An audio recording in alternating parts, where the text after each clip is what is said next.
Students, welcome to my YouTube channel. Today we are going to learn a very interesting poem and first poem of new syllabus in 12th Maharashtra State Board. It is very interesting poem which name is The Song of the Open Road and the poet of this poem is Walt Whitman. Students, आज हम 12वीं के English subject की पहली poem सीखने जा रहे हैं जिस पोएम का नाम है songs of the open road. बहुत ही इंटरेस्टिंग टाइप की ये पोएम है और इसके जो पोएट है उनका नाम है वॉल्ट व्हिटमैन। बहुत ही ज़बरदस्त, बेहतरीन और हमारी ज़िंदगी से जुड़ी हुई ऐसी ये पोएम है जिस पोएम को सीखने के बाद हमें अपने ज़िंदगी के बारे में बहुत सारी चीज़ें सीखने को मिलने वाली है, बहुत सारी नई चीज़ें हम गेन कर पाएंगे। लेकिन इस पोएम का लाइन बाय लाइन एक्सप्लेनेशन देखने से पहले हम ये जो पोएट है वॉल्ट व्हिटमैन इनके बारे में थोड़ी सी मालूमात हासिल करेंगे। इन्फॉर्मेशन दी हुई है हमारे टेक्स्ट बुक में, उसको हम देखेंगे। अगर से वॉल्ट व्हिटमैन ये कवि के बारे में देखा जाए तो इनका जो जन्म है 1819 में हुआ था और इनकी जो मृत्यु है 1892 में हुई थी और ये अमेरिकन पोएट है और इसी के साथ साथ वो जर्नलिस्ट भी थे, बहुत ही बेहतरीन जर्नलिस्ट और इस तरीके के कवि थे कि उनको father of the free verse ऐसा भी कहा जाता था। यानी जिस टाइप की पोएम्स होती हैं फ्री वर्स टाइप की जिसमें कि कोई भी राइमिंग स्कीम नहीं होती है, उस टाइप के पोएम लिखने के ये बेताज बादशाह थे। इसी वजह से उन्हें father of the free verse poems कहा जाता है।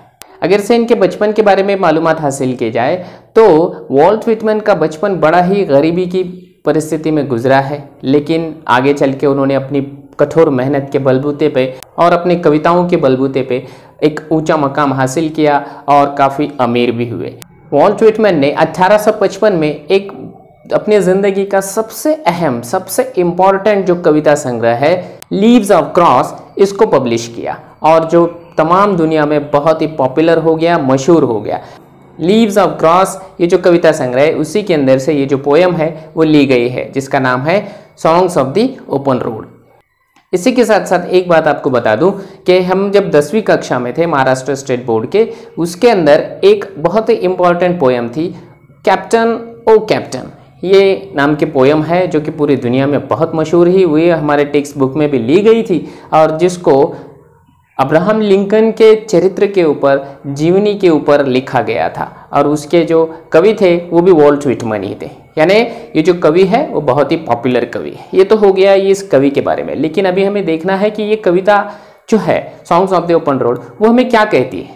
इस कविता में एक ही चीज़ प्रमुख तरीके से हमें बताई गई है कि हमें ज़िंदगी में आगे बढ़ते रहना चाहिए और आगे बढ़ते हुए जो एक्सपीरियंस है, जो अनुभव है उसको हासिल करना चाहिए। एक्सपीरियंस एक ऐसी चीज़ है जो किसी स्कूल, किसी यूनिवर्सिटीज़ में हमें नहीं मिल सकता है। हमें काम करते रहना चाहिए और एक्सपीरियंस हासिल करते रहने चाहिए। और एक बात यहाँ पे कवि हमसे कहना चाह रहा है कि हमें किसी भी कीमत पे एक जगह पर रुक कर नहीं रहना है।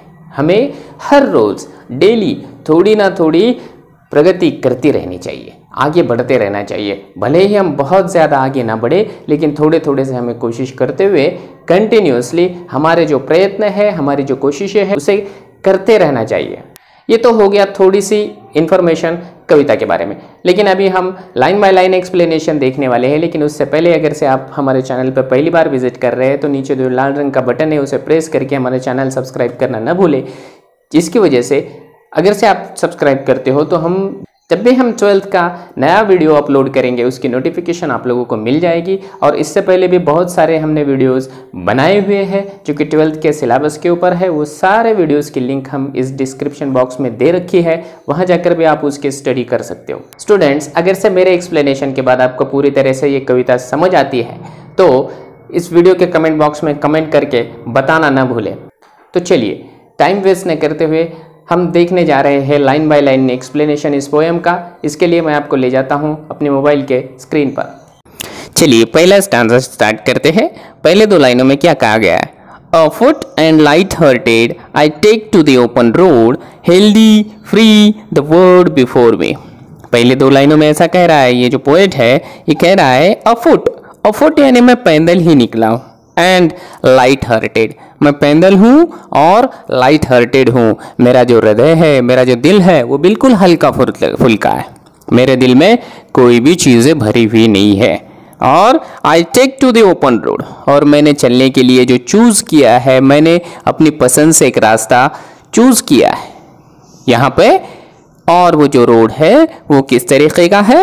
ओपन रोड है, वो ओपन है, खुला हुआ रास्ता है। मैंने अपनी चॉइस है, अपनी चॉइस से ये जो है रास्ता पसंद किया है। और ये जो रास्ता है मुझे कहाँ ले जा रहा है?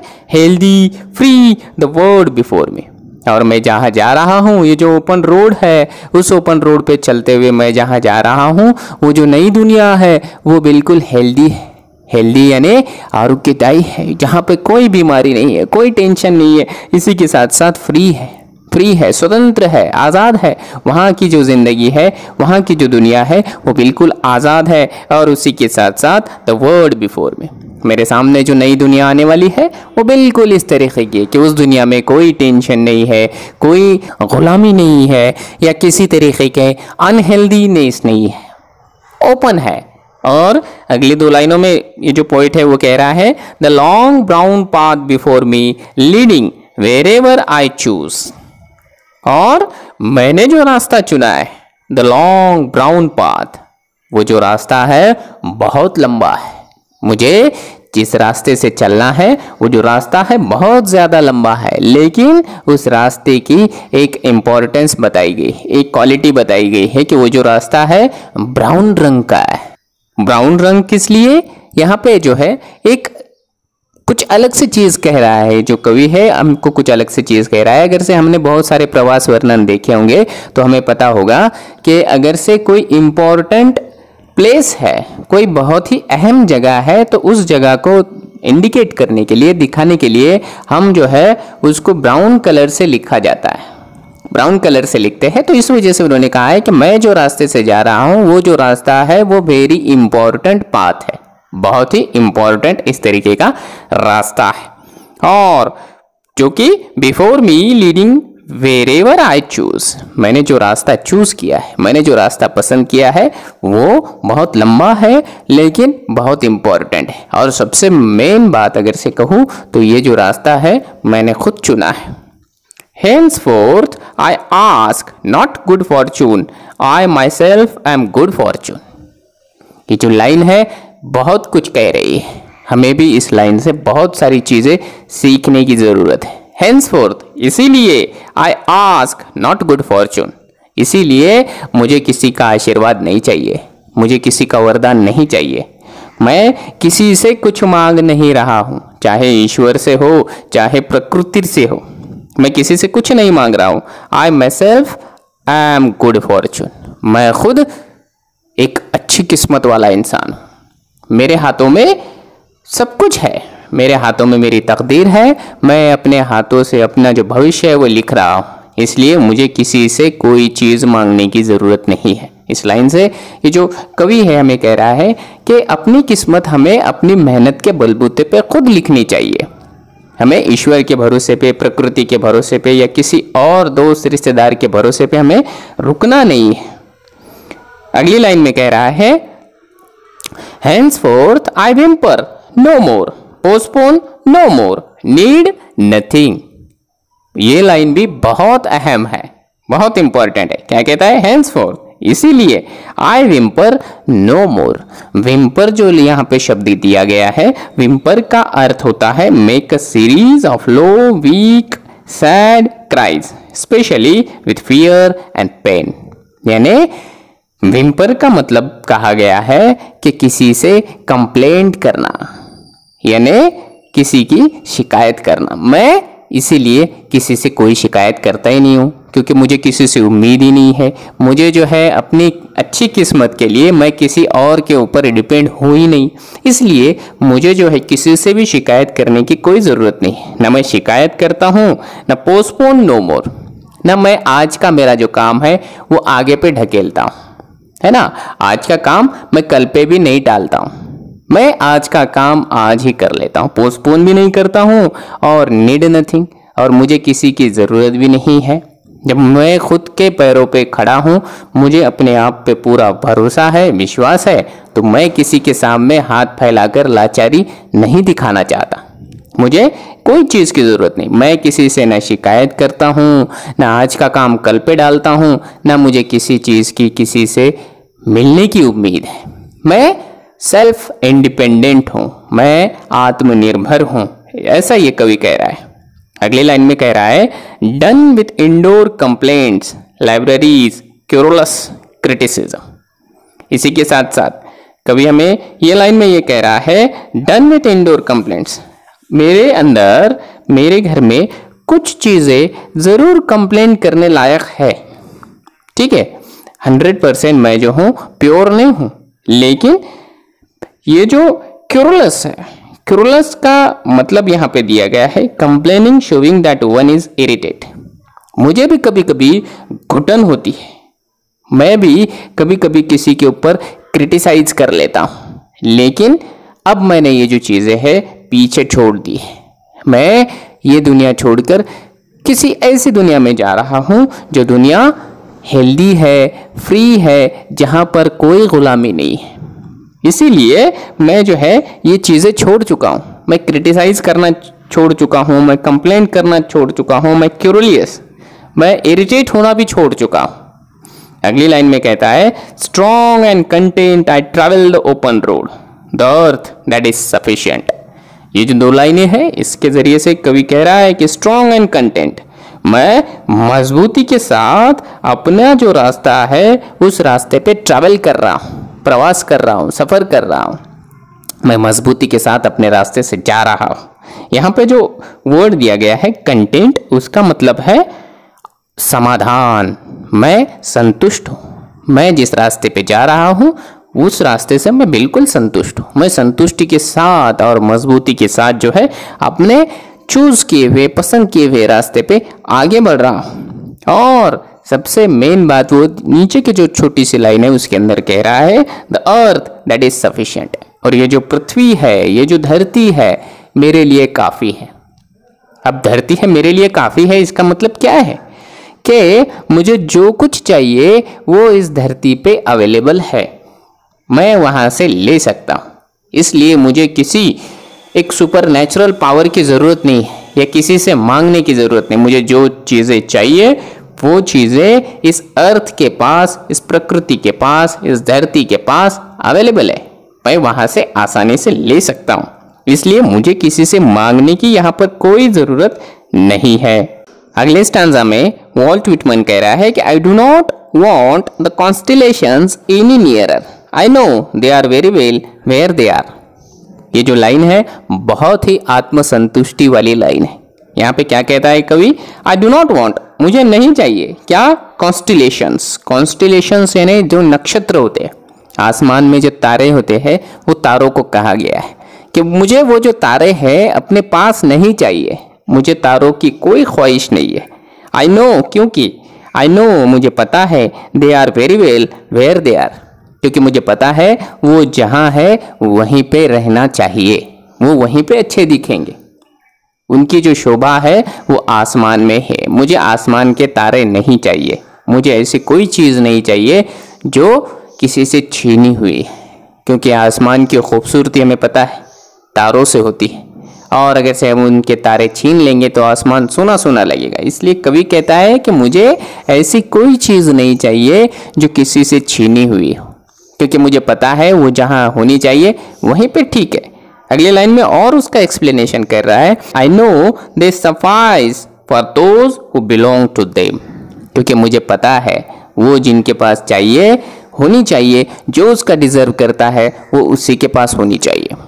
इस लाइन से कवि को कुछ और भी बातें बतानी है। कवि ये बताना चाह रहा है कि ऐसी हमारी ज़िंदगी के अंदर बहुत सारे दोस्त ऐसे होते हैं कि जिनके पास बहुत सारी चीज़ें होती है जो हमारे पास नहीं है। हमें जो है उन लोगों से जेलसी नहीं रखनी चाहिए, और वो इसलिए क्योंकि हमें जो है अपने पैरों के ऊपर खड़े होकर अपनी मेहनत से वो चीज़ें हासिल करनी है। जेलसी, उन लोगों से जलन रख के हमें कोई फ़ायदा नहीं होने वाला है। कवि कह रहा है कि मुझे पता है कि अगर से मेरे दोस्त के पास कोई मुझसे बहुत अच्छी चीज़ है तो वो उसकी किस्मत है, वो उसे ज़्यादा डिज़र्व करता है, वो अपने बलबूते पे, अपने काबिलियत के बलबूते पे वहाँ तक पहुँचा है, वो उसी को शोभा देगी।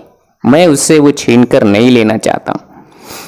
अब जो अगली लाइन्स है, अगली सारी की सारी लाइन्स जो है वो ब्रैकेट में दी गई है।